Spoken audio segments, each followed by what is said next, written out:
Continuamos hoy nuestro estudio del capítulo 3 de esta segunda epístola del apóstol San Pablo a los Corintios. Y este estudio en esta segunda epístola a los Corintios nos mantiene en la cima de la montaña, por así decirlo, y es muy difícil para nosotros poder respirar en estas alturas. Ahora, si usted no ha notado que esta segunda epístola a los Corintios es un libro maravilloso, pues es porque en realidad hemos fracasado nosotros de una manera bastante rotunda en nuestra enseñanza, y reconocemos que no hemos sido capaces de llegar a lugares tan elevados todo el tiempo.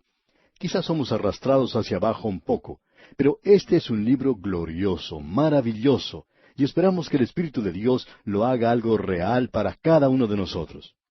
Notemos ahora en esta sección que estamos considerando en particular, que el apóstol Pablo dice aquí en el versículo 11 de este capítulo 3, porque si lo que perece tuvo gloria, mucho más glorioso será lo que permanece.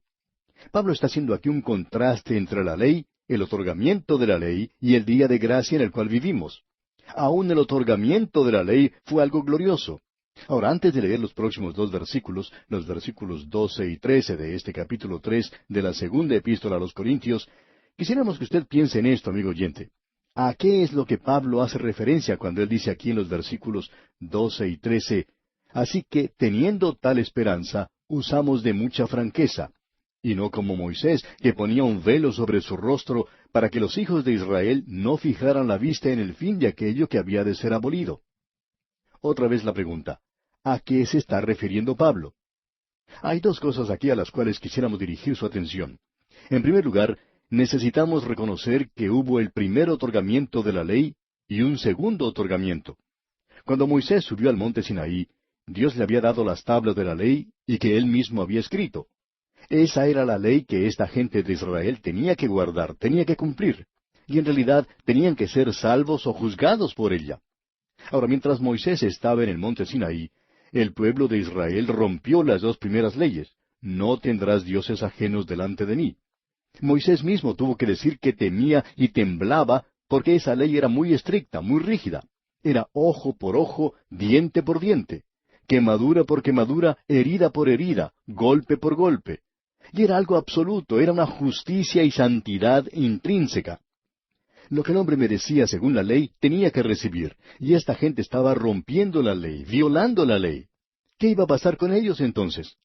Dios le había dicho que bajara del monte, y cuando Moisés lo hacía, pudo ver a la distancia que los hijos de Israel estaban desobedeciendo los primeros dos mandamientos, y él no se atrevía a traer las tablas de piedra al campamento. ¿Por qué? Porque toda la nación entonces hubiera sido borrada de ese lugar en ese mismo momento. Podían haber sido juzgados porque estaban desobedeciendo las leyes, y eso quería decir una muerte instantánea. ¿Qué es lo que Moisés debía hacer? Tomó las tablas de la ley y las arrojó al suelo, haciéndolas pedazos. Y después se dirigió al campamento. No las quería llevar consigo, porque si así lo hacía, quería decir que ellos iban a ser exterminados. Ahora, cuando Moisés regresó otra vez al monte Sinaí, podemos apreciar que algo ha sucedido con la ley. Lo que pasó es que Dios ahora ha moderado la ley con misericordia y con gracia. ¿Qué está pasando? Bien, lo que sucede es que en el mismo corazón del sistema mosaico tiene que haber un tabernáculo y tiene que haber un sistema sacrificial que será la base del acercamiento de esta gente a Dios. Y que es, sin derramamiento de sangre no se hace remisión de pecados. Pero sin santidad ningún hombre puede ver a Dios. ¿Cómo entonces podemos nosotros entrar a su presencia? Bien, Dios tiene que hacer un nuevo camino para nosotros, y Dios hizo ese camino. Por tanto, aquí se hace referencia a eso. Cuando Moisés bajó del Sinaí, esto fue algo glorioso, maravilloso. Cuando bajó con las segundas tablas de la ley en ellas, que es la ministración de la condenación, y es llamada también la ministración de la justificación, y demanda justificación del hombre. Pero el hombre no podía producirla por sí mismo, y ahora vemos que aquí hay gracia. Y eso fue lo que Pablo mismo encontró más adelante, bajo la ley, cuando perseguía al Señor Jesucristo. Él dijo allá en su carta a los Filipenses, capítulo 3, versículo 9, y ser hallado en él, no teniendo mi propia justicia, que es por la ley, sino la que es por la fe de Cristo, la justicia que es de Dios por la fe. Aquí tenemos la ministración de gloria en realidad, y ese es el glorioso Evangelio. Y quisiéramos que usted, amigo oyente, se da cuenta aquí de lo que él está hablando. La ley era algo glorioso, proveía un camino de salvación, Y aquí se nos dice que es un evangelio glorioso, y es algo maravilloso llamarlo así. Allá en su primera carta a Timoteo, en el capítulo 1, versículo 11, dice el apóstol Pablo, según el glorioso evangelio del Dios bendito, que a mí me ha sido encomendado. Dios bendito aquí podría ser traducido como el Dios feliz. Ahora, ¿qué es lo que hace feliz a Dios? Lo que hace feliz a Dios es que Él ama al hombre y quiere salvarlo. Leemos allá en Miqueas capítulo 7, versículo 18, ¿qué Dios como tú, que perdonas la maldad y olvida el pecado del remanente de su heredad?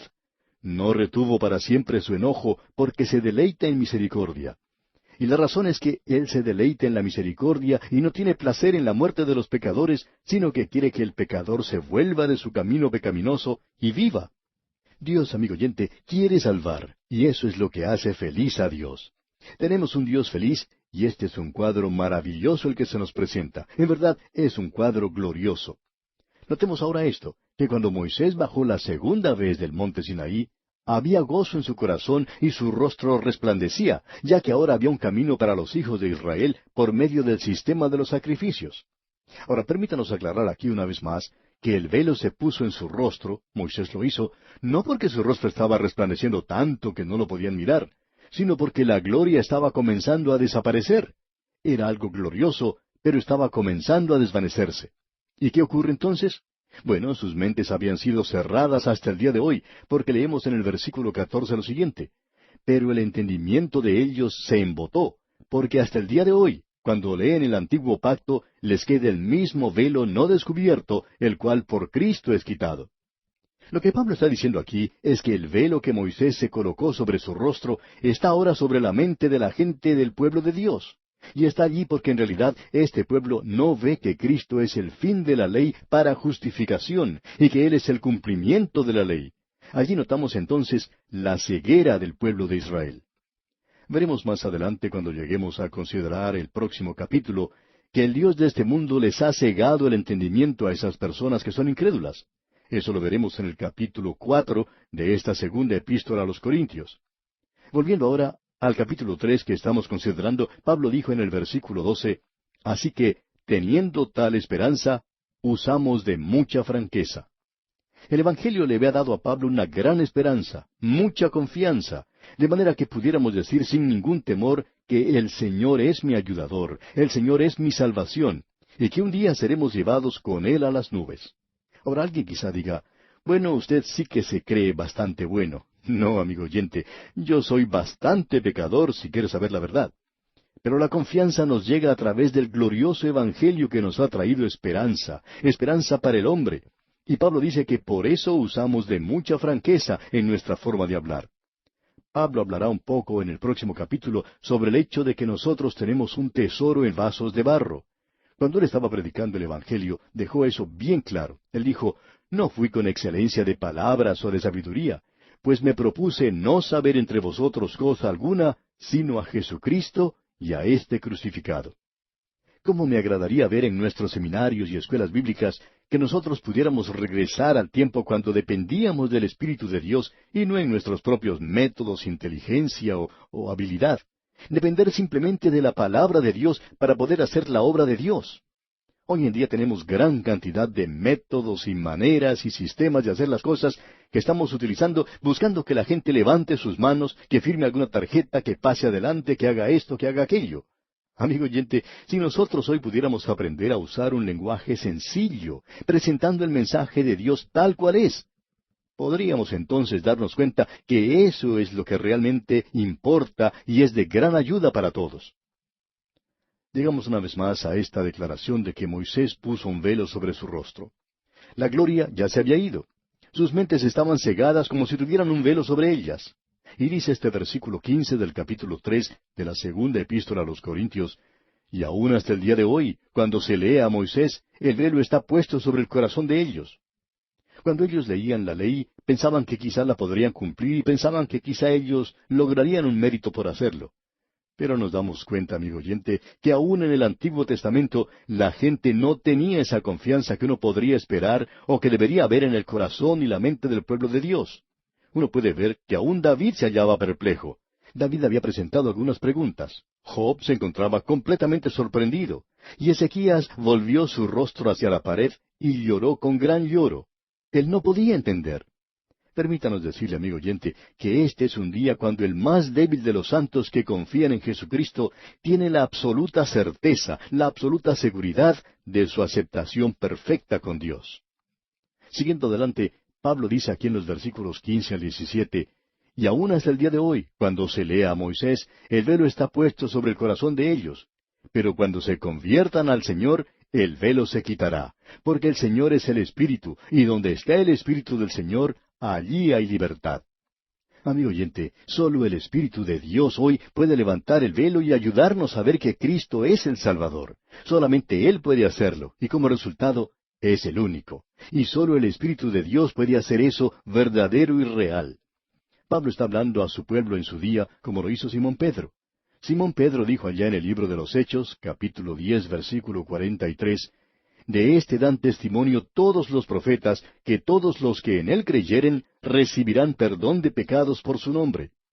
Amigo oyente, si usted no puede ver al Señor Jesucristo en el Antiguo Testamento, entonces el Espíritu de Dios no es su maestro, porque el Espíritu de Dios toma las cosas de Cristo y nos las muestra. El Espíritu de Dios nos lleva al lugar de libertad, no nos pone bajo la ley. Él nos libra de la ley y nos lleva a Cristo. Cuando Él lo hace, usted se dará cuenta de lo que quiere decir aquí el versículo 18. Por tanto, nosotros todos, mirando a cara descubierta como en un espejo la gloria del Señor, somos transformados de gloria en la misma imagen como por el Espíritu del Señor. Este pasaje de las Escrituras es algo maravilloso, amigo oyente. Creemos que ha sido abusado demasiado en nuestro tiempo, y como resultado notamos que hay aquellos que toman una posición que es más o menos la siguiente. Si ellos pueden contemplar al Señor, es decir, mirarlo, entonces estarán capacitados para ser testigos. Pero no estamos seguros de que eso sea lo que se está enseñando aquí.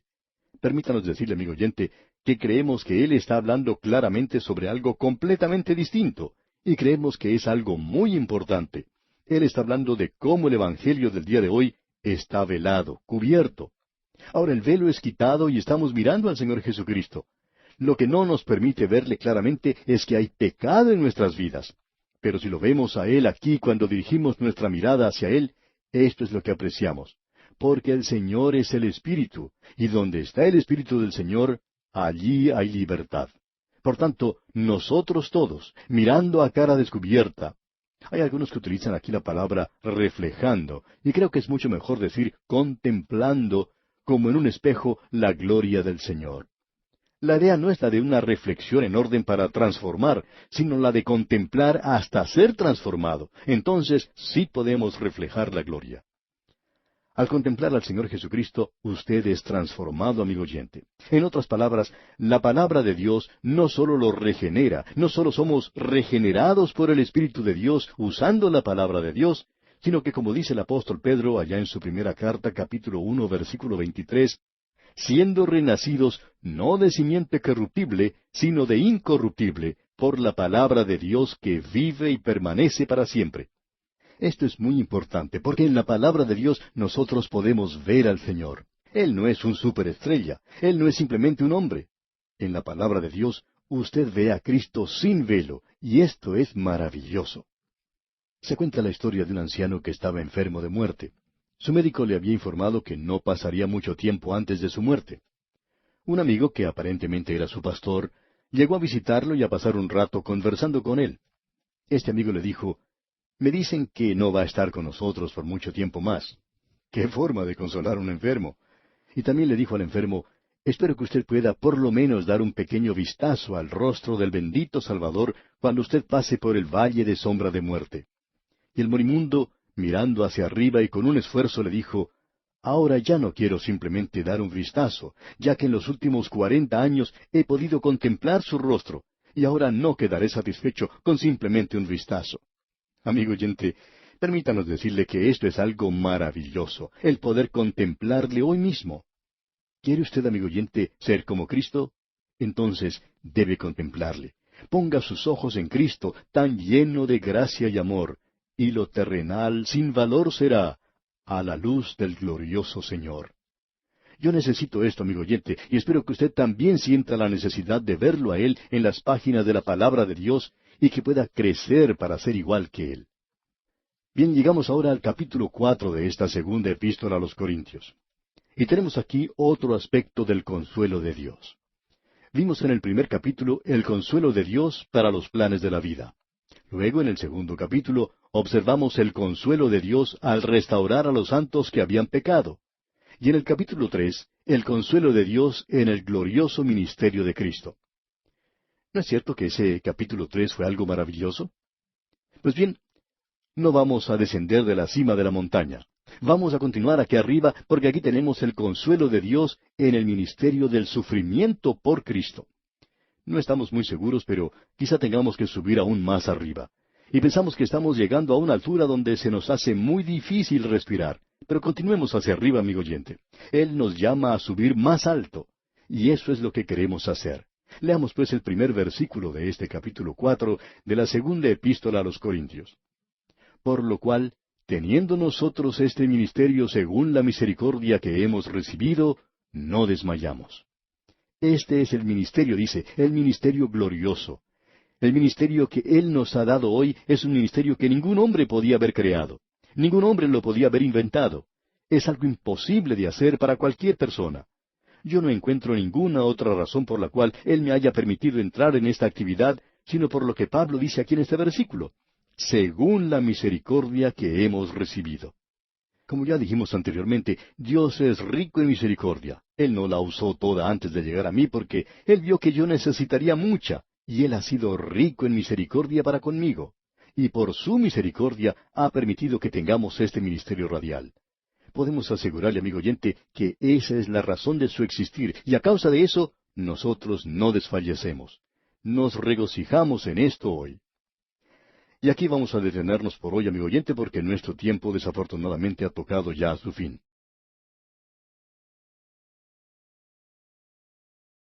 Llegamos hoy al capítulo 4 de esta segunda epístola del apóstol San Pablo a los Corintios. En nuestro programa anterior apenas alcanzamos a tocar el primer versículo, pero vamos a continuar hoy y vamos a tocar este versículo una vez más. Y aquí tenemos otro aspecto del consuelo de Dios. Vimos en el primer capítulo el consuelo de Dios para los planes de la vida. Luego, en el segundo capítulo de esta segunda epístola a los Corintios, observamos el consuelo de Dios al restaurar a los santos que habían pecado. Y en el capítulo 3, el consuelo de Dios en el glorioso ministerio de Cristo. ¿No le parece a usted, amigo oyente, que ese capítulo 3 fue algo maravilloso? Pues bien, no vamos a descender de la cima de la montaña, vamos a continuar aquí arriba porque aquí tenemos el consuelo de Dios en el ministerio del sufrimiento por Cristo. No estamos muy seguros, pero quizá tengamos que subir aún más arriba. Y pensamos que estamos llegando a una altura donde se nos hace muy difícil respirar, pero continuemos hacia arriba. Él nos llama a subir más alto y eso es lo que queremos hacer. Leamos pues otra vez el versículo 1, el primer versículo de este capítulo 4 de la segunda epístola a los Corintios. Y dice Pablo, por lo cual, teniendo nosotros este ministerio según la misericordia que hemos recibido, no desmayamos. Este es el ministerio, dice, el ministerio glorioso, el ministerio que Él nos ha dado hoy. Es el ministerio que ningún hombre podía haber creado, ningún hombre lo podía haber inventado. Es algo imposible que cualquier persona haya hecho esto. Yo, por ejemplo, no encuentro ninguna otra razón por la cual Él me haya permitido a mí entrar en esta actividad, sino por lo que Pablo dice aquí en este versículo, según la misericordia que hemos recibido. Como ya dijimos, Dios es rico en misericordia. Él no la usó toda antes de llegar a mí porque se dio cuenta que yo necesitaría mucha. Y Él ha sido rico en misericordia para conmigo y por su misericordia ha permitido que tengamos este programa radial. Podemos asegurarle, amigo oyente, que esa es la razón de su existir, y a causa de eso nosotros no desfallecemos, sino que nos regocijamos en esto. Ahora Pablo indica que este ministerio es algo maravilloso. ¿Y qué es lo que tiene de maravilloso? Pues bien, si uno estudia las religiones del mundo en alguna institución, puede apreciar la diferencia que existe entre el cristianismo y el Evangelio de la gracia de Dios y las demás religiones. Esto puede ser expresado en pocas palabras. Todas las religiones dicen, haz esto, haz eso, haz aquello, haz esto otro. El Evangelio, por su parte, dice que todo está ya hecho, ya está finalizado, terminado. El Evangelio dice que Dios ha hecho algo por mí y que yo lo debo creer, debo confiar en Él. Y ese es el camino que yo debo seguir hacia Él. Es la única forma que tenemos de llegar a Él por medio de la fe. Porque sin fe, dice la Escritura, es imposible agradar a Dios. Pero las religiones de este mundo dicen que debemos hacer algo. Cuando uno se dedica a estudiar los diferentes cultos que existen, se sorprende con las cosas que ellos hacen. Hay algunos que dicen que debemos hacer 4 cosas para ser salvos. Y bueno, no estamos muy de acuerdo con ellos en cada una de estas cosas, pero dicen que hay que tener fe. Pero esa fe que ellos mencionan no es confiar en Cristo, es cualquier otra cosa menos eso. Dicen simplemente que uno debe creer que Cristo vivió y murió hace unos 2000 años y aceptarlo simplemente como un hecho histórico. Bueno, uno puede pensar de la misma manera en cuanto a Simón Bolívar o el general San Martín, que libertaron a los países de América Latina, pero el creer en eso no salva a nadie. Simplemente, amigo oyente, creer que Jesucristo murió no salva. Jesucristo murió por nuestros pecados según las Escrituras, y eso es muy importante. Eso es lo más importante de todo. De modo que las religiones del mundo dicen, ven y haz algo, amigo. Algunas de ellas tienen 7 cosas que uno debe hacer. Otras tienen 10 que uno debe cumplir, o sea, los 10 mandamientos. Pero, amigo oyente, ninguno de ellos quiere reconocer que no están cumpliendo esos 10 mandamientos. Sin embargo, tienen esos 10 mandamientos. Ahora, Pablo, en cierta época estuvo bajo la ley. Él sabía lo que era, y él podía decir honestamente, yo era hebreo de hebreos. Otros podrían pensar que estaban bajo la ley, pero yo estaba verdaderamente bajo la ley, dice Pablo. Era fariseo de fariseos. Y él pensaba que podía hacer algo para lograr su salvación. Pero un día se encontró con el Señor Jesucristo en el camino hacia Damasco y llegó a conocerle de veras. Y cuando le conoció, él dijo, y ser hallado en él, no teniendo mi propia justicia. Usted puede apreciar, amigo oyente, que cuando Pablo estaba en la presencia del Señor Jesucristo, pudo ver que no podía hacer nada por sí mismo. Él tenía que tener la justicia de Cristo y ser hallado en Él, no teniendo mi propia justicia, como dice el mismo, que es por la ley, sino la que es por la fe de Cristo, la justicia que es de Dios por la fe. Y Pablo dice que ese fue un nuevo día para él. Y ese puede ser, amigo oyente, un nuevo día para todos nosotros. Hoy necesitamos la misericordia de Dios, y Dios ha sido misericordioso al demostrar su amor proveyendo un Salvador. Dios nos amó, pero Dios en su misericordia proveyó un Salvador y ahora nos salva por medio de su gracia. Esto es algo maravilloso. Ahora Pablo no ha concluido aún, él dice algo más aquí en el versículo 2 de este capítulo 4 de la segunda epístola a los Corintios. Él dice, antes bien, renunciamos a lo oculto y vergonzoso, no andando con astucia, ni adulterando la palabra de Dios, sino por la manifestación de la verdad, recomendándonos a toda conciencia humana delante de Dios. Pablo está diciendo que no hay algo más para la salvación, porque somos salvos por la gracia de Dios. Pero él está diciendo que se debe dar gran énfasis al vivir el Evangelio. Hemos renunciado, dice él, a las cosas que estaban ocultas, a lo oculto y vergonzoso. Cuando nosotros llegamos a Cristo y confiamos en Él, no es solo estar de acuerdo intelectualmente en que Él murió en la cruz del Calvario, sino que confiamos en Él, y no solo eso, sino que hemos sido regenerados, que sabemos que Él nos ha salvado y que debemos ser un ejemplo del Evangelio. En otras palabras, el hombre que predica el Evangelio tiene que ser un hombre santo. Pablo dice, antes bien, renunciamos a lo oculto y vergonzoso. Para aclarar un poco más lo que estamos diciendo, vamos a leer este mismo versículo de la versión popular de la Biblia. Dice, hemos rechazado lo que se hace a escondidas y lo que es vergonzoso. No andamos con astucia, ni cambiamos el mensaje de Dios. Al contrario, decimos solamente la verdad, y así nos recomendamos a la conciencia de todos delante de Dios. Amigo oyente, este es un versículo maravilloso. Ahora esto nos da un sentido para nuestra vida aquí. No debemos andar como hipócritas, no debemos ser demasiado astutos, y nuestro comportamiento no debe contradecir aquello que estamos predicando. Tiene que ser una conducta que cuente con la aprobación del Señor Jesucristo. Nosotros no somos perfectos, pero por lo menos debemos tratar de andar hoy en una forma que sea aceptable al Señor. Tenemos otra frase que queremos considerar aquí, y es lo que Pablo dice, ni adulterando la palabra de Dios. Alguien ha indicado que no debemos regatear la palabra de Dios. Y esto nos toca directamente. Podemos preguntar a los predicadores, ¿por qué están predicando? ¿Lo están haciendo por dinero? Usted dice que está predicando por amor a las almas. Pero, ¿es verdaderamente amor a las almas? ¿O es amor al dinero? Yo debo examinar mi propio corazón en lo que a esto se refiere. Pablo podía decir, ay de mí si no anunciar el Evangelio. Por tanto, usted puede predicar el Evangelio y decir cosas que son absolutamente verdaderas. Pero al mismo tiempo, su vida puede estar hablando otro mensaje que es completamente diferente. Y permítame decirle, amigo oyente, que yo mismo oro mucho sobre esto en mi propia vida, y le pido a Dios que no me deje predicar si no lo hago con una conciencia clara y limpia. Si no tengo el poder del Espíritu de Dios, no quiero predicar. No lo quiero hacer si no tengo esas dos cosas.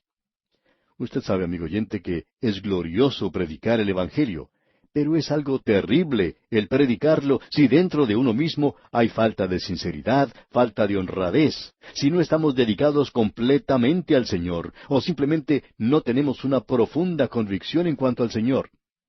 Amigo oyente, en este momento no estoy hablando simplemente a los predicadores, porque ellos quizá ya han apagado sus receptores, pero le estoy hablando a usted, amigo creyente. ¿Quiere usted ser testigo de Cristo? Y usted es un testigo de Cristo. En realidad, cuando Pablo habla aquí de clérigos o ministros, no se está refiriendo al hombre en el púlpito únicamente, sino a usted que está sentado cómodamente en los bancos de la iglesia. Nosotros en estos días debemos preparar a los hombres para que trabajen en el ministerio, dice Pablo. Ese es nuestro trabajo. Tenemos que equiparlos bien. Pero permítanos decirle que es muy importante para nosotros reconocer que las ovejas producen ovejas. El pastor de las ovejas no puede producir ovejas. Él las apacienta y las cuida. Pero son las ovejas las que pueden ganar a otras ovejas, porque las ovejas producen ovejas. Nuestro trabajo es tratar de conseguir que usted sea un buen testigo. Y de paso, amigo oyente, quisiéramos preguntarle si está haciendo algo para propagar la palabra de Dios en nuestro día. Eso es testificar. Quizá Dios le ha dado a usted el don de hacer dinero y usted está ayudando a alguien a predicar. Quizá sea usted un hombre o una mujer de oración. O puede haber entrado en contacto con alguien que ninguna otra persona puede alcanzar. Ellos quizá no prestarían ninguna atención a lo que yo dijera. Yo no puedo alcanzar a todos. Hay muchos que quizá ni sintonizan el programa o si lo escuchan quizá apagan el receptor y no los podemos alcanzar. Pero Dios, amigo oyente, le ha llamado a usted a que sea testigo. Llegamos ahora a otra cosa que es también formidable. Escuchemos lo que dice el versículo 3 de este capítulo 4 de la segunda epístola a los Corintios. Pero si nuestro evangelio está aún encubierto, entre los que se pierden está encubierto, en los cuales el Dios de este siglo, continúa el versículo siguiente, es decir, Satanás, él es el Dios de este siglo. Él es quien está en control de las cosas que están ocurriendo en este día.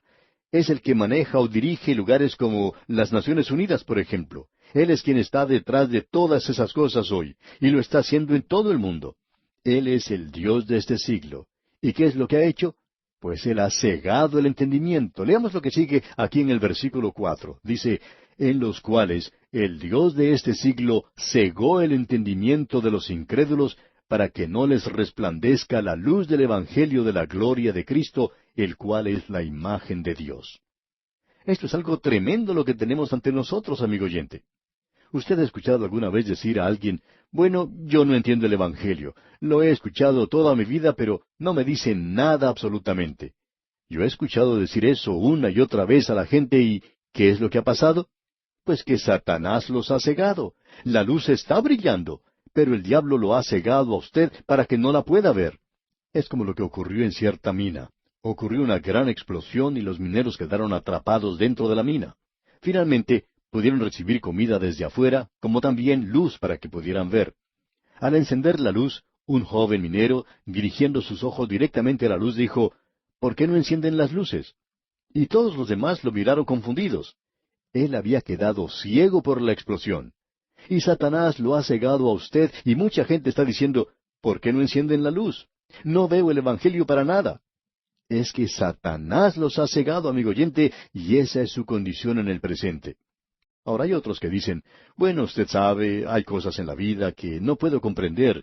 Yo no sé por qué, pero simplemente no las puedo creer.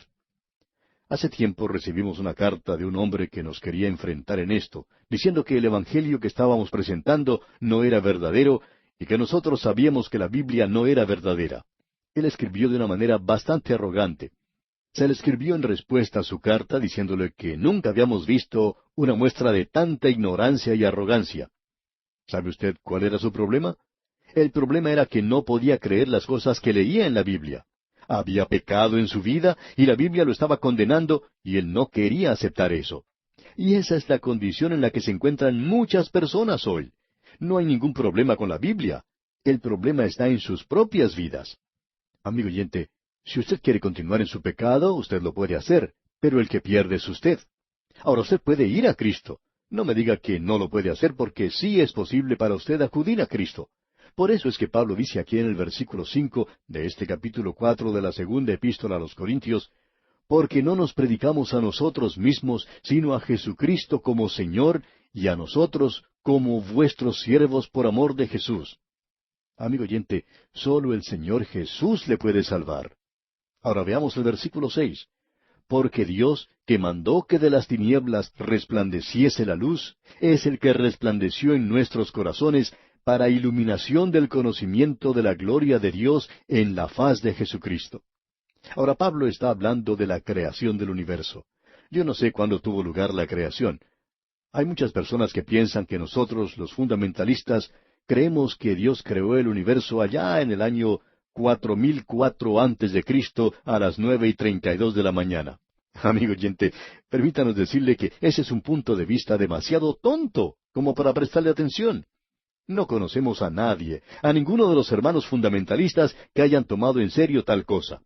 El mundo fue creado hace muchísimo tiempo por Dios, y pensamos que en las edades pasadas, millones o quizá billones de años atrás, si usted quiere decir eso. Nuestro Dios es un Dios eterno, y Él no estaba sentado sin hacer nada, esperando a que el hombre entrara en escena. El hombre es algo que apareció a lo último, pero Dios había estado aquí por mucho tiempo ya, y su universo también ha estado aquí por las edades. No sabemos cómo ocurrió todo. Algo le pasó al mundo y se puede ver evidencias de ello. Finalmente, Dios actuó, y el Espíritu de Dios se movía sobre la faz de las aguas, y dijo Dios, sea la luz. Porque Dios, dice aquí Pablo, que mandó que de las tinieblas resplandeciese la luz, es el que resplandeció en nuestros corazones. Lo que pasa es esto, el Espíritu Santo de Dios nos trae convicción de pecado y luego nos regenera. Y la luz del Evangelio glorioso brilla en nuestros corazones en vista del Señor Jesucristo y le volvemos a ver. Alguien ha dicho, la mirada salva, pero la contemplación fija santifica. Necesitamos pasar mucho tiempo observando a Cristo, amigo oyente. Pero aun siendo los mejores, se nos dice que tenemos este tesoro en vasos de barro. Pablo nuevamente reconoce su propia debilidad. Pensamos que él era enfermizo y pensamos que todos nosotros somos bastante débiles. Yo, por ejemplo, reconozco que soy débil. No sé aún cuánto tiempo estaría aquí en este mundo. Pero tenemos este tesoro en vasos de barro. Y la palabra griega es ostraca. Ostraca es lo que saca un arqueólogo de una excavación. Quiere decir piezas o partes rotas de utensilios de alfarería. Y eso es, amigo oyente, lo que nosotros somos, piezas, partes rotas de utensilios de alfarería. Pero tenemos este tesoro. ¿Y cuál es ese tesoro? Es el Evangelio glorioso, para que la excelencia del poder sea de Dios y no de nosotros. Y quisiéramos que usted, amigo oyente, note algo aquí, pero no lo vamos a hacer en el día de hoy. Vamos a esperar hasta nuestro próximo programa. ¿Cómo puede verse esa luz que está dentro de estos vasos? Si usted quiere entender lo que Dios nos ha dado, tenemos que volver atrás y leer la historia de Gedeón. Vamos a ver eso en nuestro próximo programa. Dios ha tenido que romper los vasos para que la luz pueda brillar. Esa es la razón por la cual algunas personas tienen que estar enfermas. Esa es la razón por la cual Pablo tenía esa enfermedad en su propio cuerpo. Y esa es la razón hoy, y lo creemos sinceramente, por la cual Dios está usando vasos débiles en la actualidad. No son vasos fuertes, son débiles, para que la luz pueda resplandecer a través de ellos. Y hablaremos de esto, Dios mediante, en nuestro próximo programa. Amigo oyente, por hoy vamos a detenernos aquí porque nuestro tiempo ha concluido.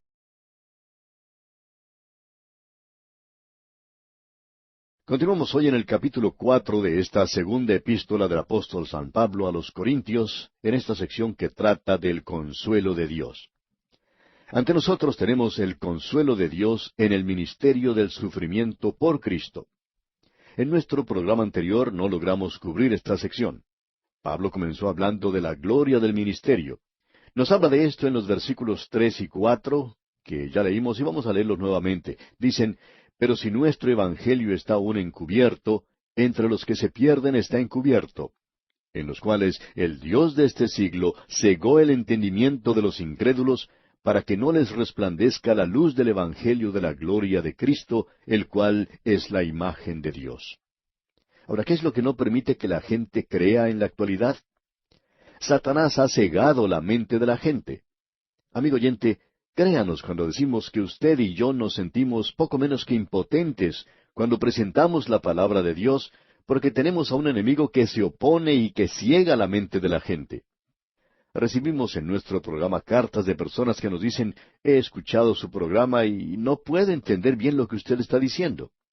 La gente dice que hay cosas en la Biblia que no pueden entender o no pueden creer. Y nos damos cuenta que la mayoría de estas personas en realidad no es que no puedan creer las cosas de la Biblia, sino que hay cosas en sus propias vidas que la Biblia condena y que ellos no quieren entregar. En el momento en que una persona se encuentra en una posición en que se ve a sí mismo como pecador y dice, estoy listo a renunciar a mi pecado, estoy listo a recibir a Cristo como mi Salvador, esa persona será salva. Y hoy la palabra de Dios es como una luz. Hay personas que, aun cuando tienen una luz brillante delante de sus propios ojos, dicen, no la puedo ver, y le quieren echar la culpa a la Biblia. En lugar de enfrentar las cosas de esa forma, debe hacerle frente a sus pecados ante Dios y no tendrá ninguna dificultad en creer lo que la Biblia dice. Permítanos presentar ahora lo que dijo Sir Isaac Newton. Suponemos que no hay persona en nuestro día que pueda decir que este hombre haya sido un antiintelectual o que no haya tenido una habilidad muy destacada. Alguien le dijo en cierta oportunidad, Sir Isaac, yo no puedo comprender. Usted parece creer en la Biblia como un niño. Yo he tratado eso, pero no lo puedo hacer. Hay muchas de las cosas de la Biblia que no me dicen nada absolutamente. No las puedo creer, no las puedo entender. A lo cual Sir Isaac Newton respondió, algunas veces entro a mi oficina y en mi distracción trato de encender una vela que aún tiene su extinguidor. Y trato de hacerlo para tener luz, pero no lo puedo lograr. Luego, cuando le quito el extinguidor, entonces puedo encender la vela. Y me temo que el extinguidor en su caso sea el amor a sus pecados. Es algo que usted hace deliberadamente. Es esa incredulidad que usted tiene. Vuélvase a Dios en arrepentimiento. Esté listo para permitir que el Espíritu de Dios le revele su verdad. Y el gozo de Dios le mostrará la gloria y la gracia de Dios brillando en el rostro del Señor Jesucristo. Esto fue lo que respondió Sir Isaac Newton. Y como usted puede ver, amigo oyente, él no solamente era un gran científico, sino que podía haber sido un gran predicador también. Y podemos decirle, amigo oyente, que la gente no cree. ¿Por qué? Para que no les resplandezca la luz del Evangelio de la gloria de Cristo, el cual es la imagen de Dios. Es un Evangelio glorioso, pero es glorioso porque revela la gloria de Cristo. Y eso es lo que aparentemente los hombres no quieren ver. Luego el apóstol Pablo dice en los versículos 5 y 6 de este capítulo 4 de la segunda epístola a los Corintios, porque no nos predicamos a nosotros mismos, sino a Jesucristo como Señor, y a nosotros como vuestros siervos por amor de Jesús. Porque Dios, que mandó que de las tinieblas resplandeciese la luz, es el que resplandeció en nuestros corazones para iluminación del conocimiento de la gloria de Dios en la faz de Jesucristo. Pablo nos lleva ahora al mismo comienzo, a la creación. En la creación encontramos que ocurrió un gran cataclismo, y que en el principio la tierra estaba sin forma, vacía. Amigo oyente, algo le tiene que haber ocurrido a la creación perfecta. Se nos dice que el Espíritu de Dios se movía sobre la faz de las aguas. Luego se nos dice que dijo Dios, hágase la luz, y fue la luz. Hoy en día el Espíritu de Dios hace lo mismo. Él se pasea sobre las almas tratando de convencerlas, revelando a Cristo. Solo el Espíritu de Dios puede hacer eso. ¿Por qué? Porque Satanás ha cegado las mentes de los hombres en el día de hoy. Él ha puesto como un velo ante sus ojos para que no puedan ver. Este velo, por supuesto, son sus pecados, que ellos no quieren que sean quitados. No quieren ponerse el manto de la justicia que Dios tiene para ellos. Es sólo el Espíritu de Dios quien puede decir, hágase la luz. El Señor Jesucristo dijo, yo soy la luz del mundo. Y cuando usted, amigo oyente, acepta a Cristo como su Salvador, entonces el Espíritu de Dios hace que Jesucristo sea algo real, algo verdadero en su corazón y en su vida. Ahora Pablo está hablando de esto precisamente. Al llegar al versículo 7 encontramos algo que es realmente maravilloso. Dice allí en este versículo 7 de este capítulo 4 de la segunda epístola a los Corintios, pero tenemos este tesoro en vasos de barro, para que la excelencia del poder sea de Dios y no de nosotros. Lo que tenemos ante nosotros es algo fantástico. Como dijimos en nuestro programa anterior, nosotros somos simplemente vasos de barro. El cuadro que se nos presenta aquí es bastante claro y creemos que es algo que debemos notar cuidadosamente. La palabra que se utiliza aquí para indicar barro es ostraca. Hoy en día los arqueólogos están excavando en muchos lugares y en muchas ocasiones lo hacen en los lugares donde antiguamente se botaba la basura. Eso es lo que ocurrió en Egipto, en Oxirrencus. Los arqueólogos, al excavar donde iba a parar la basura, encontraron vasos de barro rotos y todas otras obras de alfarería. En el Líbano, en la zona de Tiro, hay un lugar donde existe una gran excavación. Es el lugar donde Alejandro Magno rellenó una zona entre la costa y una isla, formando una península. En la actualidad se puede caminar de un lugar a otro, donde ahora se está llevando a cabo excavaciones. Y se puede ver a su alrededor muchos pedazos de utensilios de alfarería que hay allí. En ese lugar hay toda clase de vasos de barro. Y amigo oyente, permítanos decirle que eso es precisamente lo que nosotros somos. Pero nosotros tenemos un tesoro. Ahora, ¿cuál es ese tesoro? Es el Evangelio glorioso, y lo tenemos en vasos de barro. ¿Qué clase de cuadro es este? Él dice que nosotros no nos predicamos a nosotros mismos, sino a Jesucristo como Señor. Nosotros somos siervos por amor a Jesucristo. No es bueno entonces, amigo oyente, que demos la impresión de que somos grandes predicadores, o que queremos ser grandes predicadores, o aún de que podamos ser grandes creyentes. Esa es una de las razones por las cuales no deberíamos tener demasiados testimonios en la actualidad. Es muy fácil para un hombre comenzar a hablar de sí mismo cuando da un testimonio. Usted sabe que si el Señor Jesucristo no es glorificado, entonces no hay necesidad de dar un testimonio. Porque después de todo, nosotros somos simplemente siervos, y eso es lo mejor que se puede decir de nosotros. Por tanto, Pablo decía, tenemos este tesoro en vasos de barro, para que la excelencia del poder sea de Dios y no de nosotros. Cuando leemos esto de los vasos de barro, nuestra mente nos lleva al tiempo de Gedeón. Usted recordará que Gedeón venció a los madianitas utilizando solamente 300 hombres para hacerlo. Estos hombres, con una trompeta cada uno, y cántaros vacíos en los cuales tenían una tea ardiendo dentro de los cántaros, ellos lo habían preparado así para que el enemigo no los pudiera ver llegar. Y cuando rodearon a los madianitas, ¿qué fue lo que hicieron? Rompieron esos cántaros, y no fue sino hasta cuando hicieron eso que se pudo ver que la luz de adentro brillaba. Amigo oyente, eso es lo que tenemos que ser hoy, que sea roto este vaso de barro que somos nosotros. El problema hoy es que buscamos a un predicador que siempre tenga una sonrisa a flor de labios. No es su sonrisa, amigo oyente, sino su sufrimiento. Esa idea de que la vida cristiana tiene que ser una sonrisa continua, especialmente en público, no es algo realmente válido. Usted no tiene que estar siempre sonriendo para probar que es un creyente. No es necesario andar por la calle con una sonrisa siempre presente en su rostro, tratando de mostrar a la gente que usted es una persona feliz. Es difícil poder imaginarnos que el apóstol Pablo siempre iba por las calles mostrando una sonrisa. En realidad, él podía cantar alabanzas a Dios en una cárcel a la medianoche después de haber recibido el castigo de latigazos en su espalda. Él no tenía necesidad de andar sonriendo. Él sabía lo que era sufrir por amor a Jesucristo. Ese vaso de barro tenía que ser quebrantado. El problema en nuestros días, amigo oyente, es que no tenemos muchas personas que estén dispuestas a hacer eso. El doctor George Gill decía, cuando alguien nace, alguien tiene que sufrir. La razón por la cual muchas personas no están naciendo de nuevo en nuestros días es porque no hay personas dispuestas a sufrir. Y esta es una verdad, amigo oyente. En nuestros días escuchamos hablar mucho en cuanto a que debemos testificar. Amigo oyente, ¿cuánto está dispuesto a pagar usted en este día?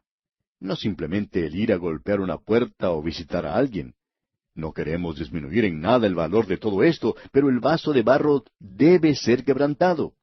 No podemos hacer las cosas a nuestra manera y a la vez a la manera de Cristo en nuestra vida. Tenemos que tomar una decisión. O le seguimos o no le seguimos. El apóstol Pablo dice en el versículo 8 de este capítulo 4 de la segunda epístola a los Corintios, que estamos atribulados en todo, mas no angustiados, en apuros, mas no desesperados. Pablo está haciendo una comparación. Él dice, estamos atribulados. Eso es un grado comparativo. Y luego dice, mas no angustiados. Eso es grado superlativo. Él parecía estar presionado como si le faltara espacio para predicar, pero él aún tenía lugar para predicar el Evangelio. Había una lucha cuerpo a cuerpo, pero él aún podía volverse hacia Dios. Él dice que estaba en apuros, que no podía encontrar una salida, pero que no estaba desesperado. Él pudo salir, el Espíritu de Dios lo guió. Él dice en el versículo 9, perseguidos, pero no desamparados. Es decir, que había sido perseguido por sus enemigos, pero que no fue capturado por ellos. Él no fue olvidado o desamparado. Allá en su carta a los Filipenses, capítulo 1, versículo 12, él dice, quiero que sepáis, hermanos, que las cosas que me han sucedido han redundado más bien para el progreso del Evangelio. Aun cuando él se encontraba en una prisión, él podía decir cuando estaba encarcelado, el Señor estuvo conmigo. Y luego él dice que habían sido derribados, pero no destruidos. Esto es algo tremendo. Él había sido derribado, el enemigo lo había golpeado, lo había derribado, pero no lo podía destruir, no le había dado muerte. En realidad, Pablo está haciendo un juego de palabras aquí, y quizá perdamos algo en nuestras traducciones. Pablo podía decir al término de su vida, he acabado mi carrera. Aquí él parece estar luchando por una causa perdida, y uno puede quizá pensar que este hombre está muy débil. Sin embargo, él es muy fuerte. Si usted analiza a Pablo por las estadísticas de la iglesia moderna, o los métodos materiales que tenemos en nuestros días, quizá no llegaríamos muy lejos. Uno podría poner a este hombre débil, a este judío enfermo, contra el grandioso poder que tenía Roma en ese día, y no sería nada. Pero, amigo oyente, él trajo un mensaje que debilitó al imperio romano, y aún Gibbon dijo que el imperio romano no podía aguantar la predicación del Evangelio de Cristo. Permítanos decirle que él continúa derribando tronos. Parecía bastante débil entonces, ¿verdad? Sin embargo, Dios libró a Pablo una y otra vez. Él usó métodos milagrosos y también usó métodos naturales. Pero después de todo, ¿cuál es la prueba verdadera de un creyente?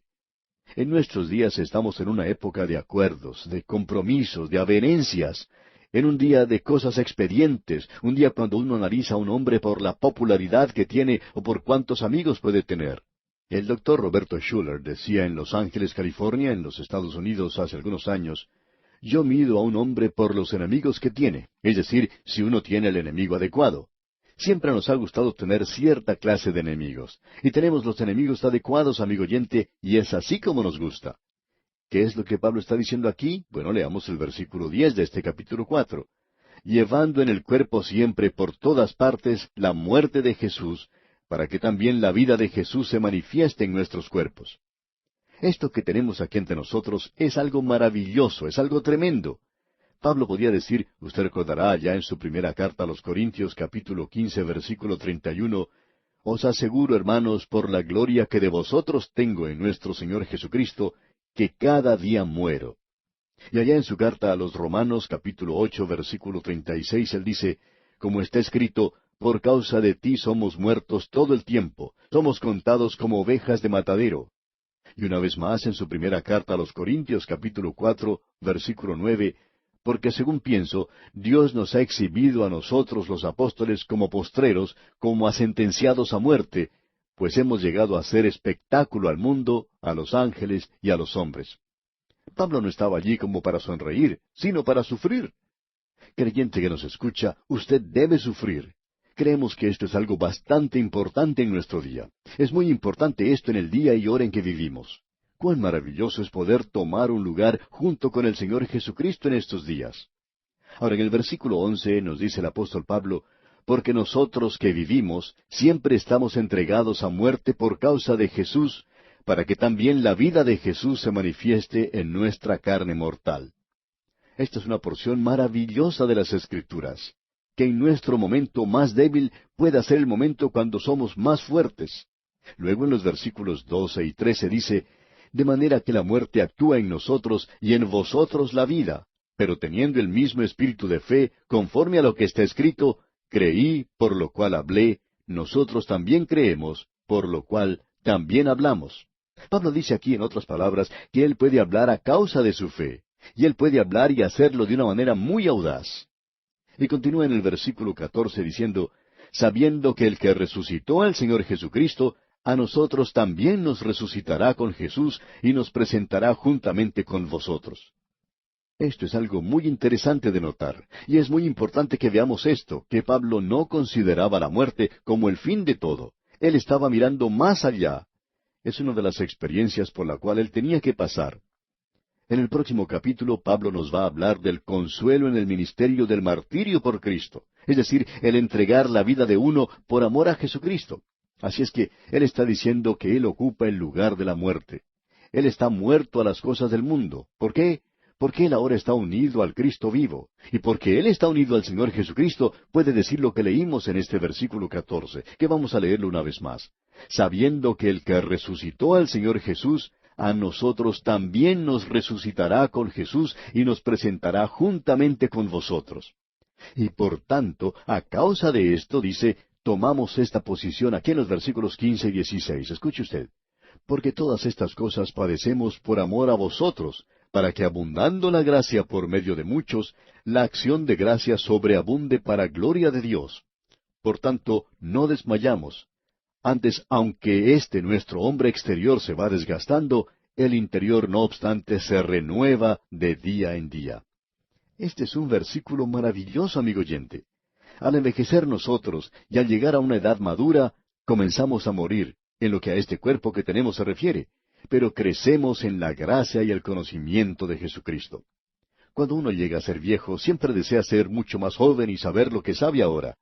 Lo que uno quiere decir es que este cuerpo viejo que tiene ya se está muriendo y uno puede darse cuenta de todo eso y le gustaría cambiarlo. Es un cuerpo que comienza a deteriorarse. Es un cuadro maravilloso el que tenemos en el último capítulo de Eclesiastés, allá en el capítulo 14. Allí tenemos un cuadro de la ancianidad. Pero estos cuerpos viejos se deterioran, pero el interior, no obstante, siempre se está renovando. Ahora yo no sé cómo será con usted, amigo oyente, pero en cuanto a mí, me siento más cerca del Señor hoy que hace 10 años. En aquel entonces era más joven, por supuesto, y tenía mucho entusiasmo, pero, amigo oyente, en esos días no sabía mucho, era bastante ignorante. Ahora conozco un poquito más, y pienso que he crecido un poco a través de los años. Luego Pablo dice aquí en el versículo 17 del capítulo 4 de esta segunda epístola a los Corintios, porque esta leve tribulación momentánea produce en nosotros un cada vez más excelente y eterno peso de gloria. Él nuevamente hace un contraste aquí. Él está hablando de todos los problemas que tenemos aquí y parecería que pasara mucho tiempo, ¿verdad? Parecería bastante difícil. Pero cuando lo comenzamos a comparar con el peso de la gloria que llegará algún día, va a ser algo muy leve, bastante liviano. Alguien ha dicho, al atardecer del día se hará más claro, y eso es algo escritural. Permítanos decirle, amigo oyente, que nosotros pasamos nuestros años como una historia que se está contando. Nuestra leve aflicción dura solamente un momento, y nuestros años pasan como la vigilia de una noche, mientras nosotros esperamos ver las cosas que no se ven. Estas cosas que vemos a nuestro derredor, amigo oyente, están pasando. Uno puede observar los cambios que han ocurrido en los últimos años a nuestro alrededor, nuestros amigos creyentes que han pasado ya a la eternidad. Las cosas que estamos viendo son pasajeras, pero las cosas que no se ven son las de valor eterno, que comienzan a hacerse notar ahora y que se hacen más y más grandes. Ahora el versículo 18 de este capítulo 4 dice, no mirando nosotros las cosas que se ven, sino las que no se ven, pues las cosas que se ven son temporales, pero las que no se ven son eternas. Amigo oyente, estoy comenzando a buscar aquella ciudad cuyo arquitecto y constructor es Dios. Estoy contento donde vivo ahora, pero espero ir a vivir a un lugar mucho mejor. Y aquí nos detenemos por hoy, pero proseguiremos este estudio en nuestro próximo programa.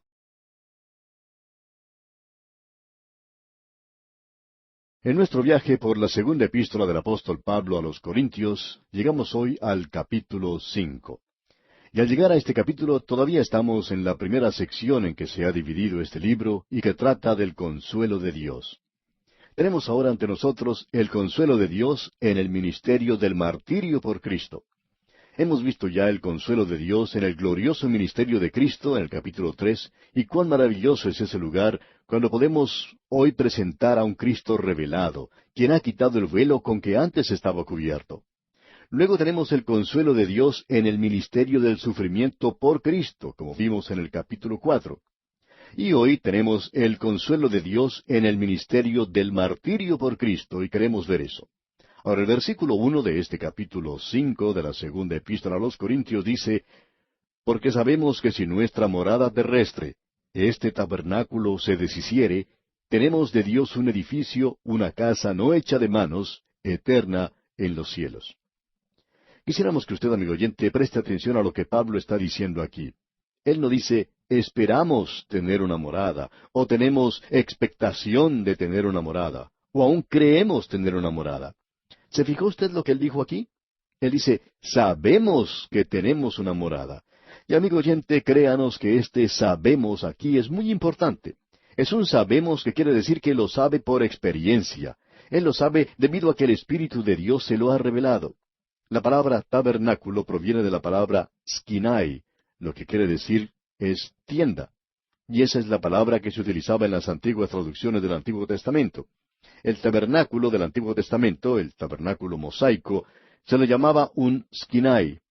Era algo bastante endeble, delicado, y lo que él está diciendo aquí es algo maravilloso. Este versículo siempre ha sido algo difícil para nosotros. Nunca hemos sido dogmáticos sobre la interpretación de este versículo, y no creemos serlo tampoco hoy. Pero hemos llegado a convencernos que él está hablando aquí no de un cuerpo temporal.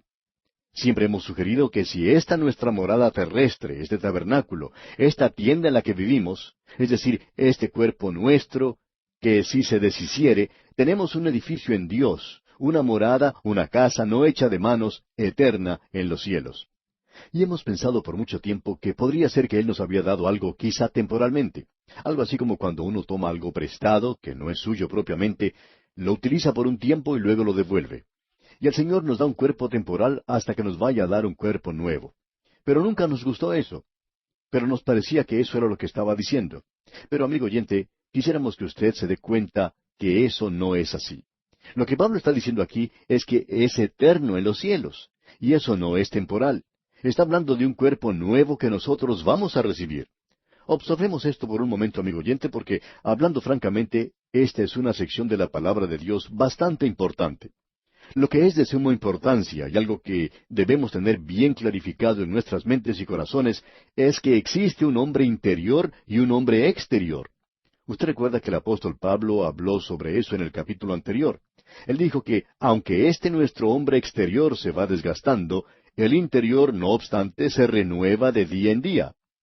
Hay muchas personas que no entienden esto muy bien. En cierta ocasión un oyente escribió y decía que la Biblia estaba llena de contradicciones. Él dijo, yo puedo probar esto, porque me canso de escuchar que fulano de tal ha ido a estar con el Señor. Y luego ustedes hablan de que el cuerpo va a ser resucitado o que las personas van a ser resucitadas de la muerte aquí. Eso es una contradicción.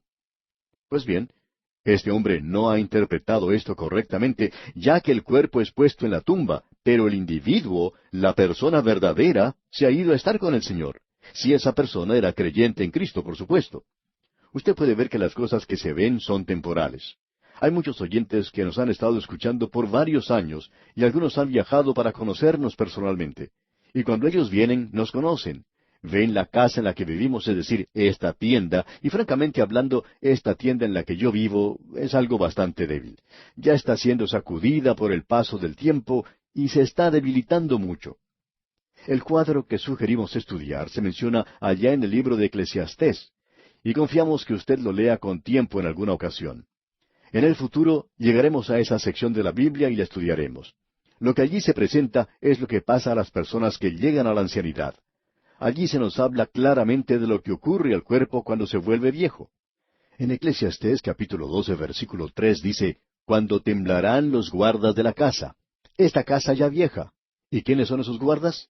Pues bien, son estas piernas, estas rodillas que ya comienzan a temblar.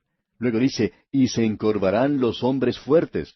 ¿Y quiénes son esos hombres fuertes? Pues son los hombros. Mi esposa me dice a veces que debo caminar bien derecho. Y luego leemos, «Y cesarán las muelas porque han disminuido».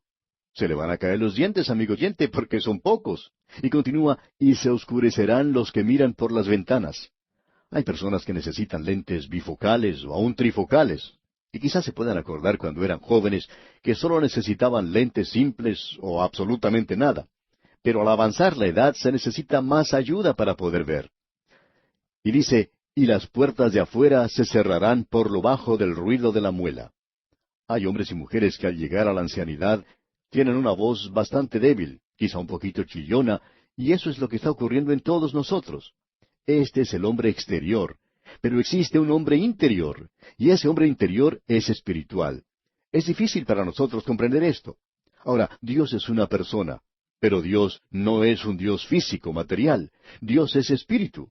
La palabra de Dios dice, Dios es espíritu, y los que le adoran, en espíritu y en verdad es necesario que le adoren. Eso lo dijo el Señor Jesucristo mismo. Uno escucha a la gente a veces decir, no me gusta llegar a ser viejo.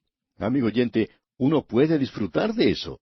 Uno puede disfrutar el llegar a viejo, jubilarse, y llegar a hacer las cosas que uno quiere hacer. Y esto es algo maravilloso. El médico le dice a uno, yo quiero que usted haga lo que le plazca. Y la esposa de uno le puede decir que haga otras cosas y uno le puede decir lo que dijo el médico, aunque a veces eso no da resultado, por supuesto. Pero permítanos decirle, amigo oyente, que esto es algo maravilloso, porque cada año que pasa nos acerca más y más a Él. Algún día cercano le podremos ver personalmente. Vamos a ver al Señor Jesús cara a cara, aquel que nos amó y se entregó por nosotros. Amigo oyente, en realidad esto nos produce gozo y francamente hablando, en esa edad quizá uno no tenga tantas luchas con el mundo de la carne y el diablo como lo podía tener antes. Creemos que esas cosas pueden abandonarnos cuando lleguemos a ser viejo. Eso es algo maravilloso. Esta casa vieja se está haciendo más vieja aún. Y amigo oyente, dice aquí que tenemos de Dios un edificio, una casa no hecha de manos, eterna en los cielos. Eso lo tenemos allá arriba. Ese es el cuerpo que Él nos va a dar un día muy pronto. Se siembra cuerpo animal, resucitará cuerpo espiritual. Ahora Pablo dice algo más en el versículo 2 que también es maravilloso. Leamos el versículo 2 de este capítulo 5 de la segunda epístola a los Corintios. Y por esto también gemimos, deseando ser revestidos de aquella nuestra habitación celestial. Bueno, nosotros nos quejamos, gemimos en este cuerpo, y uno no puede hacer otra cosa. Luego en la primera parte del versículo 4 dice, porque asimismo los que estamos en este tabernáculo gemimos con angustia. El autor de estos estudios bíblicos, el doctor J. Vernon McGee, contaba que él había construido un lugar para poder estudiar sobre el garaje de su casa. No lo había podido hacer en la iglesia porque allí tenía nada más que su oficina. Por tanto, había hecho un lugar para estudiar en su casa. Y como el lugar era amplio, a veces podía dormir allí mismo. Y él contaba que cuando se levantaba por la mañana y tenía que bajar las escaleras, notaba que no era tan fácil hacerlo. Y cuando recién se levantaba, se quejaba y gemía y cada paso que daba era un quejido. Y él dice que su esposa le indicaba que no hiciera eso. A lo cual él respondía que en las Escrituras dice que uno puede quejarse, que puede gemir, porque Pablo dice que gime en esta casa. Y yo quiero gemir en la casa donde yo estoy, decía el doctor McGee. Bien, pasando ahora al versículo 3 de este capítulo 5 de la segunda epístola a los Corintios, el apóstol Pablo dice algo muy diferente. Leamos ese versículo. Pues así seremos hallados vestidos y no desnudos. Esto es algo bastante interesante. Uno de estos días Él llamará a los suyos para que salgan de este mundo, aquellos que serán arrebatados para reunirse con el Señor en las nubes, y vamos a tener que aparecer delante de Él. ¿Y cómo vamos a hacerlo? Pues bien, vestidos con su justicia. Pero no todos aquellos que van a ser resucitados serán vestidos con su justicia, porque el Señor Jesucristo fue entregado por nuestras transgresiones y resucitado para nuestra justificación. Y hay muchas personas que no han aceptado esto. Ellos han rechazado al Señor Jesucristo, y por tanto se nos dice que es una resurrección tanto para los justos como para los injustos. Eso es lo que Pablo dice allá en los Hechos capítulo 25, versículo 15. El Señor Jesús mismo lo dijo en el Evangelio según San Juan, capítulo 5, versículo 29. Dice, y los que hicieron lo bueno saldrán a resurrección de vida, mas los que hicieron lo malo a resurrección de condenación. Ahora él aquí está hablando de la resurrección cuando seremos revestidos. Pablo dice que nosotros vamos a ser vestidos con la justicia de Cristo. Amigo oyente, ¿se ha preguntado usted alguna vez cómo va a estar ante su presencia? ¿Va a estar usted vestido con la justicia de Cristo? ¿Aceptado en el amado? Eso es algo maravilloso. Ese es nuestro estado y de esa manera apareceremos ante Él. Usted puede notar aquí que hay una resurrección de aquellos que aparecerán ante el gran trono blanco. Y aquí serán juzgados los perdidos, cada uno según sus obras. Ellos no están vestidos con su justicia, por tanto, van a ser juzgados por sus obras. Y de esa manera es como ellos eligieron que se hiciese. En realidad, la Biblia no menciona solamente un día de juicio. Habrá en realidad como unos 8 juicios que son mencionados en las Escrituras. Está el juicio de los pecados del creyente en la cruz de Cristo. El capítulo 5 del Evangelio, según San Juan, versículo 24, dice, el que oye mi palabra y cree al que me envió, tiene vida eterna y no vendrá a condenación. ¿Por qué? Porque Él llevó sus pecados en la cruz. El versículo dice, mas ha pasado de muerte a vida. Luego tenemos el juicio de uno mismo que puede hacer el creyente, como vemos en la primera epístola a los Corintios, capítulo 11, versículo 31, que si nos juzgamos a nosotros mismos, no seremos juzgados. También tenemos el juicio de la disciplina. Allá en la carta a los Hebreos, capítulo 12, versículo 6, leemos, porque el Señor al que ama disciplina y azota a todo el que recibe por hijo. Luego, las obras del creyente van a ser juzgadas. Vamos a ver eso en este capítulo. La nación de Israel será juzgada, las naciones gentiles serán juzgadas. También tendrá lugar el juicio de los ángeles que han caído, y entonces tendremos el juicio del gran trono blanco, donde serán juzgados aquellos que no han creído en Cristo. Ellos aparecerán en ese juicio desnudos, es decir, ellos no estarán vestidos con la justicia de Cristo. Ahora Pablo dice aquí en este versículo 4 del capítulo 5 de la segunda epístola a los Corintios, porque asimismo los que estamos en este tabernáculo gemimos con angustia, porque no quisiéramos ser desnudados, sino revestidos, para que lo mortal sea absorbido por la vida. Nosotros estamos gimiendo, quejándonos en estos cuerpos. Ahora yo no lo estoy haciendo porque no esté vestido con la justicia de Cristo, porque lo estoy. Le he aceptado. Él es mi Salvador y es la única esperanza que tengo. Ahora el versículo 5 dice, mas el que nos hizo, para esto mismo es Dios, quien nos ha dado las arras del Espíritu. Usted puede ver que Él nos deja saber que hay algo más que sigue. Lo mejor todavía está por venir. Pero Él nos ha dado el Espíritu Santo hoy para que lo tengamos aquí en estos cuerpos débiles, con nuestras fallas y debilidades. Él nos ha dado el Espíritu Santo. Él nos lo ha dado en arras, es decir, como un depósito, un pago adelantado. Él nos ha comprado y Él ha puesto un depósito, por así decirlo. El Espíritu Santo mora en el creyente en el día de hoy. Uno de estos días vamos a dejar este cuerpo, esta casa vieja, y vamos a encontrarnos con el Señor en el aire, amigo oyente. Eso será algo maravilloso. Luego Pablo continúa diciendo en el versículo 6 de este capítulo 5 de la segunda epístola a los Corintios, así que vivimos confiados siempre, y sabiendo que entre tanto que estamos en el cuerpo, estamos ausentes del Señor. Estamos en el cuerpo, es decir, estamos en casa. ¿Cómo se siente usted, amigo oyente? Yo me siento perfectamente bien en casa. Me gusta mucho este cuerpo que tengo. Cuando yo era pequeño, tenía que aprender a caminar y quizá me habré golpeado algunas veces al intentar hacerlo. Pero ahora ya me he acostumbrado a este cuerpo, estoy en casa con este cuerpo. Pero quiero decirle, amigo oyente, que cuando estoy así en el cuerpo, estoy ausente del Señor. Eso es lo que Pablo está diciendo aquí, que mientras nosotros estamos en casa, en este cuerpo, estamos ausentes del Señor. Pero notemos lo que dice aquí en el versículo 7. Porque por fe andamos, no por vista. Pablo está dejando esto bastante en claro para nosotros, indicándonos cómo estamos andando. Ahora alguien quizá pregunte, ¿cómo sabe eso? Y podemos contestar, estamos andando por fe. Yo acepto lo que dice su palabra, y la acepto mucho más que la de cualquier otra persona. Fe es tomar a Dios en su palabra. Estamos viviendo en este cuerpo, pero estamos ausentes del Señor. Y luego Pablo dice en el versículo 8 de este capítulo 5 de la segunda epístola a los Corintios, pero confiamos y más quisiéramos estar ausentes del cuerpo y presentes al Señor. Podríamos decir, y estar en casa con el Señor. Amigo oyente, lo importante es que cuando usted muere, su alma no duerme, su alma nunca muere. Usted va a estar con el Señor Jesucristo. El cuerpo sí duerme. Ahora alguien quizá pregunte, ¿en qué escritura basa eso? Pues aquí está. Decimos que dormimos en el Señor. En su primera epístola a los Corintios, capítulo 15, versículo 51, dice el apóstol Pablo, He aquí os digo un misterio. No todos dormiremos, pero todos seremos transformados. Ahora eso no es un dormir de quedar sin sentido, inconsciente. El cuerpo duerme y el cuerpo es el que será resucitado. La resurrección no se refiere al alma o al espíritu, sino que se refiere al cuerpo. La palabra que se utiliza aquí es anastasis, que quiere decir ponerse de pie. Así es que andamos por fe en el día de hoy. De esa manera es como debemos caminar hoy. El versículo 8 nuevamente dice, pero confiamos y más quisiéramos estar ausentes del cuerpo y presentes al Señor. Podemos decir, amigo oyente, que Pablo podría estar diciendo, estamos deseando o estamos esperando eso. Yo estoy esperando eso, pero quiero tener cuidado. Ahora Pablo dice en el versículo 9, por tanto procuramos también, o ausentes o presentes, serle agradables.